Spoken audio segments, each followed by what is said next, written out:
By the late summer of 1862, the war had dragged on far longer than anyone had dared imagine. The Peninsula Campaign had failed, Union morale sagged, and Robert E. Lee's Confederate Army had carried the fight northward into Maryland. For the first time, the war spilled beyond Virginia's soil, threatening the very heart of the Union.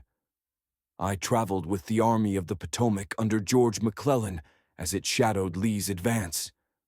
The mood was tense, uncertain. Soldiers marched through Maryland's rolling hills, their boots raising clouds of dust, their faces weary but determined.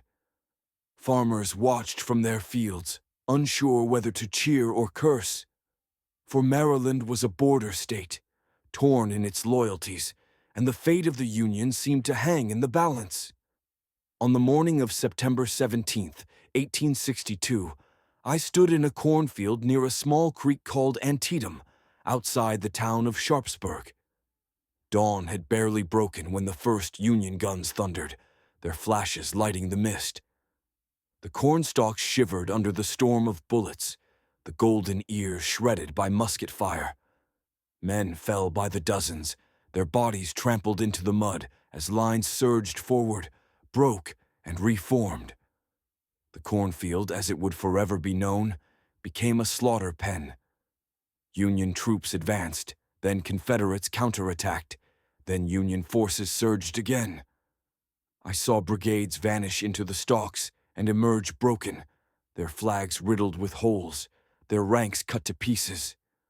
The ground grew slick with blood, the air thick with smoke and screams. Later, one general would say the cornfield was literally covered with dead and dying men. I can attest that he spoke the truth. By mid-morning, the battle shifted toward a sunken road that cut through the fields, a farmer's lane, now a trench of death. Union soldiers stormed it from above, firing down into the mass of Confederates packed within. I climbed a fence to see, and the sight was beyond horror.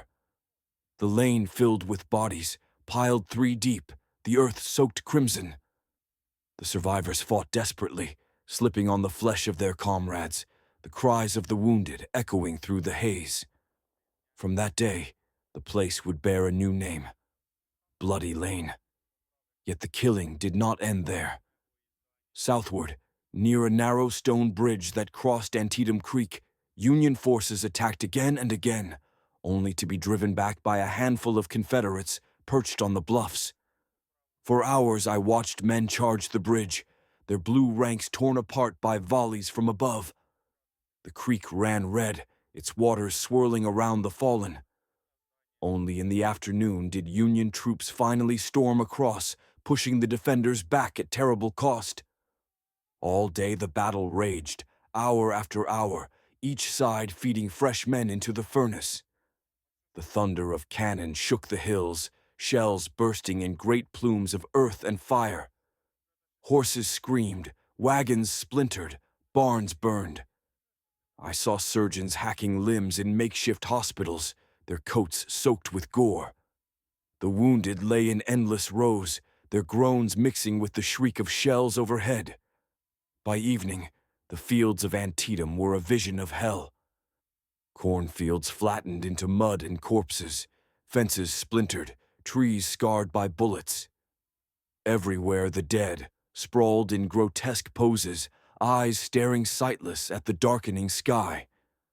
I counted rows upon rows of Union and Confederate soldiers, indistinguishable in death, their faces pale beneath the drifting smoke. When the guns at last fell silent, neither side could claim victory.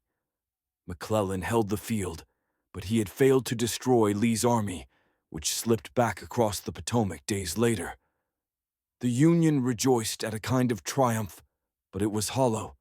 More than 22,000 men lay dead, wounded, or missing, the bloodiest single day in American history.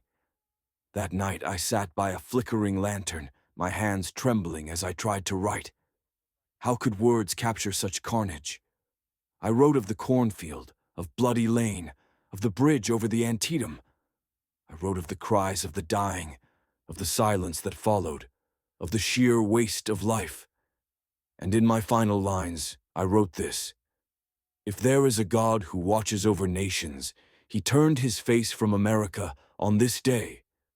Antietam is no victory. It is a warning that this war will consume us all if it does not soon end." Yet from this ocean of blood came a turning point. Days later, President Lincoln used the grim success at Antietam to issue the preliminary Emancipation Proclamation.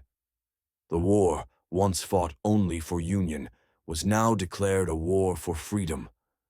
Slavery itself had been placed upon the altar of sacrifice. I did not know it then, standing amid the bodies at Antietam, but I had witnessed not only the bloodiest day of the war, but a day that forever changed its meaning.